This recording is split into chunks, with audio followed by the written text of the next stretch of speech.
Bueno, jóvenes, vamos entonces a continuar con uno de los exponentes de filósofos del periodo medieval. Iniciamos entonces con Juan Escoto, nacido en el 847 en Irlanda. Un dato pues curioso como chisme de tipo filosófico es que él trabajó en la escuela de la corte de París por Carlos el Calvo, ¿cierto? Que fue uno pues de los grandes administradores y además de eso uno de los grandes referentes políticos dentro del periodo medieval. Una de las cosas más importantes de la filosofía de Juan Escoto, sus principios filosóficos. ¿Recuerdan cuando hablábamos de los naturalistas, que eran los filósofos que se encargaban, o que mejor, se preguntaban por el arjeo, principio esencial de la naturaleza? Bueno, pues Juan Escoto va a decir que la naturaleza no es ni el agua, ni el fuego, ni el apeirón, no, nada de eso. Sino que la naturaleza, primero que todo, está dividida en cuatro partes. La primera parte, la naturaleza no creada y creadora, es Dios. Él es el único que está sobre todo ser y no ser. Es la causa primera y el ser de todas las cosas, y el único verdadero ser. Hagamos ahí una pausa para explicarles eso.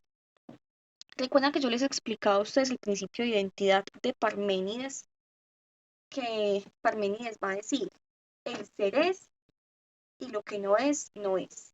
Bueno, este principio de identidad, Juan Escoto lo va a confrontar diciendo que existe un ser que al mismo tiempo es y no es.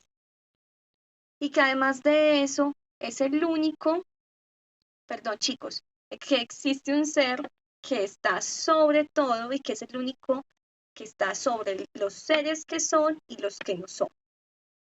Entonces contradice el principio fundamental de la filosofía de Parménides, en tanto que considera que hay una posibilidad de existencia del no ser, cuando para Parménides el no ser no existe. En cambio, para Juan Escoto, el ser sí existe. Y además Dios está sobre esos dos categorías de ser. Bueno, pasamos entonces acá. Dios no es comprensible por ideas, Dios tampoco. Dios no es comprensible por ideas, Dios no es comprensible por ideas, Dios no puede tampoco conocerse a sí mismo. Solo es posible la teología negativa. ¿Esto qué quiere decir, chicos? Dios no es posible, o sea, para Juan Escoto no es posible conocer a Dios. Y Dios tampoco es posible, Dios no es posible alcanzar, digamos, una categorización para definir qué es Dios o cómo es Dios. Por ejemplo, podríamos decir, Dios es el mono o verde que está en los cuadros y que no, para Juan Escoto no es posible ni siquiera nombrar a Dios y definirlo. Solo es posible hacerlo desde la teología negativa. Uy, profe, ¿y qué es eso de negativo? Eso suena muy extraño. ¿Será entonces algo malo? No. Recuerden que la teología es el estudio de la religión y más que todo el estudio de la relación de lo divino con lo humano. Entonces, la teología negativa tiene que ver con un concepto que inicia con Juan Escoto, en donde para definir a Dios o para conocer a Dios se inicia diciendo lo que Dios no es. Porque generalmente para definir o para hablar sobre Dios, uno empieza definiendo lo que Dios es, ¿cierto? ¿Cuál es el ser de Dios? Pero Juan Escoto dice, no es posible, ojo, no es posible conocerse a sí mismo ni por las ideas, sino que solo es posible por la teología. Entonces, si no podemos decir Dios es, la teología negativa es la que va a decir Dios no es. Entonces Juan Escoto propone empezar a definir a Dios desde todo lo que Él no es. Entonces podríamos empezar diciendo, Dios no es tal cosa, pero tampoco esta, pero tampoco aquella. Con el método que Juan Escoto va a proponer, ahorita en un momentico se los voy a presentar para poder llegar a confirmar la existencia de Dios desde la teología negativa. Y también muy relacionado con la dialéctica. ¿Listo? Eso es la primera división de la naturaleza. La segunda división de la naturaleza es la natura es en latín naturaleza, creada y no creadora es el logos. Recuerda que yo les había dicho en la primera clase que tuvimos de la patrística que el logos era para el periodo medioevo Dios, ¿cierto? Y que el logos era también creación. Bueno, el tercer objetivo, chicos, la tercera parte de la naturaleza es la siguiente. La naturaleza es creada y no creadora. ¿Cuál es la naturaleza creada y no creadora? Nuestro mundo, ¿cierto? Que es una idea divina y aparición de Dios. Es decir, todo lo que se halla en el mundo es una idea de Dios y es una aparición de Él, es una participación de la divinidad. A esa participación de la divinidad se le llama como teofanía. Teofanía es la participación de, de las cosas que se hallan en el mundo, por ejemplo, los animales, el ser humano, las cosas, el amanecer, la naturaleza, es una teofanía. ¿Por qué? Es una aparición de Dios en el mundo. Y en el mundo hace parte de esa naturaleza creada y no creadora. ¿Listo? Porque nosotros en el mundo, el mundo es la naturaleza creada, pero nosotros no podemos crear, no de la misma forma que Dios lo hace, no desde la teofanía. Bueno, chicos, la cuarta parte y última parte de la naturaleza, porque recuerden que eran cuatro, es esta. La natura no creada ni creadora, es decir, una naturaleza que no crea, que no ha sido creada,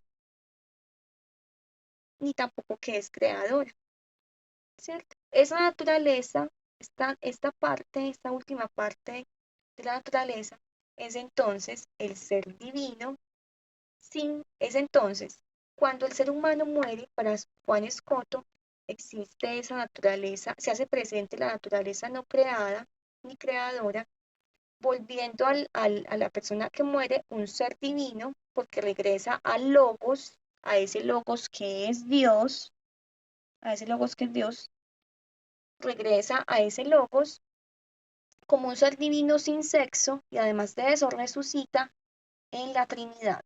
¿En cuál Trinidad? En el Padre, el Hijo, el Espíritu Santo. ¿Listo, chicos? Vamos entonces, vamos entonces a continuar con el segundo. Hasta acá entonces queda la explicación de Juan Escoto. Cuando les mencionaba el método de Juan Escoto, era el mismo método que les enseñé en el video pasado, ¿cierto? Correspondiente también a el método escolástico, que es Lection, Putation y demostración científica. La palabra ahorita en latín se me escapa. Listo, chicos. Vamos a continuar entonces con el segundo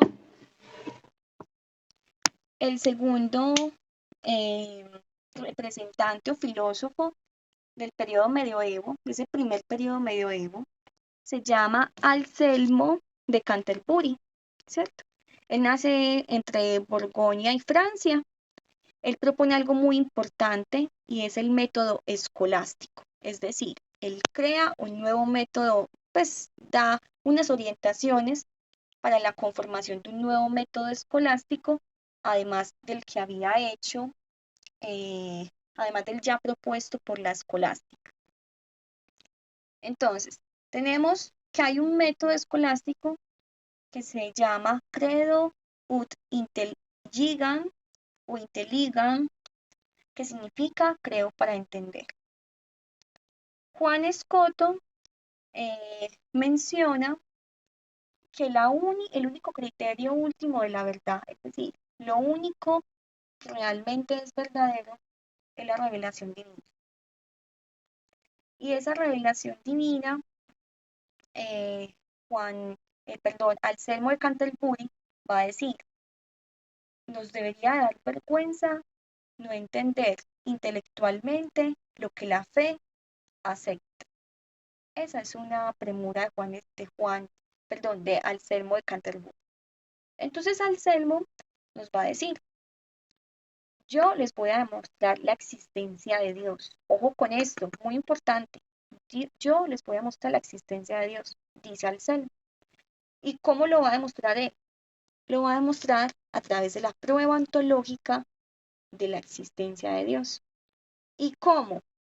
Esa prueba ontológica tiene una influencia platónica, ¿cierto? Recordemos cuando yo les mencionaba que para Platón existe un mundo, claramente, pero con dos dualidades, perdón, con una dualidad, y es el mundo real y el mundo de las ideas, que este se llama como el topos uranos, ¿cierto? El mundo de las ideas para Platón es el topos uranos.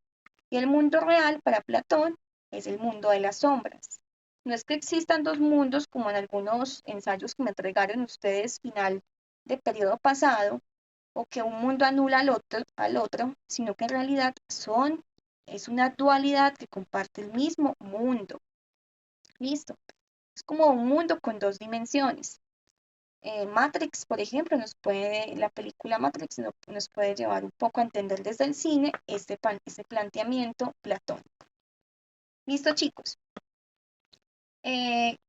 ¿Cuál es entonces la prueba ontológica que propone Anselmo de Canterbury? Es la siguiente. Resulta que para Platón existe pues esta dualidad en el mundo, ¿cierto? Entonces, Anselmo va a decir, fundamentalmente, Dios está en la idea, ¿cierto? Está en la idea. Pero como la idea tiene necesariamente una representación en la realidad, aunque aunque esta representación claramente pertenece al mundo real, es decir, al mundo material, por eso entonces Dios, desde el Padre y desde el Espíritu Santo, se ubica en el mundo de las ideas. Y el Hijo, la encarnación de ese espíritu, está en el mundo real, en el mundo material. Entonces dice Anselmo, en un texto precisamente que se llama Prueba ontológica de la existencia de Dios, él va a mencionar que si existirá, que cómo es posible que exista la idea de Dios sin, sin la correspondencia de esa realidad material que es el Hijo del Padre. Entonces, necesariamente, si existió el Hijo del Padre, existe Dios, y además de eso existe el Espíritu Santo, que finalmente es la encarnación. ¿Listo, chicos? Entonces, de esa forma, San Anselmo va eh, a demostrar la existencia de Dios de una forma ontológica. ¿Y ontológica por qué? Porque se sitúa dentro de el ser, ¿cierto? Dentro del ser. On es en griego ser. Por eso entonces está la relación platónica, en tanto que entonces en la realidad estaría la encarnación, estaría Jesucristo, ¿cierto? El Cristo histórico, y en la idea estaría ese logos, esa idea divina, ¿cierto? Además el Espíritu Santo y Dios Padre. ¿Cómo se hace presente esta idea en la realidad, en lo material, además de la encarnación de su Hijo Jesucristo? ¿Cómo se hace también presente? A través de la teofanía. ¿Qué es la teofanía? Muy bien, es la representación de Dios en el mundo, es la aparición de Dios en el mundo. Listo, chicos. Vamos entonces a continuar finalmente con Pedro Abelardo para terminar la clase de hoy.